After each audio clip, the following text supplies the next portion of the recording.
If you're thinking about upgrading your cleaning game, here's a quick, honest take on the Roborock Qrevo S5V.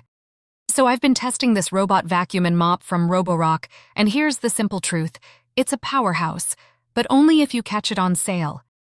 At around $549, this thing is honestly a steal. You're getting seriously strong 12,000 pay suction, and on carpets it performs insanely well. Like, it pulls deep grit out better than a lot of premium models I've used.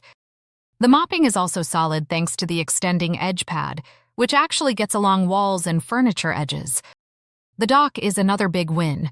Auto-empty, mop wash, and warm air drying, so it stays pretty hands-off. But here's the catch. Obstacle avoidance is just okay. Cables, toys, you'll want to tidy up first. And the mop uses cold water, which is a bit underwhelming at full price.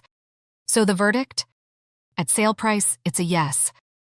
At full $900, it's a bit harder to recommend.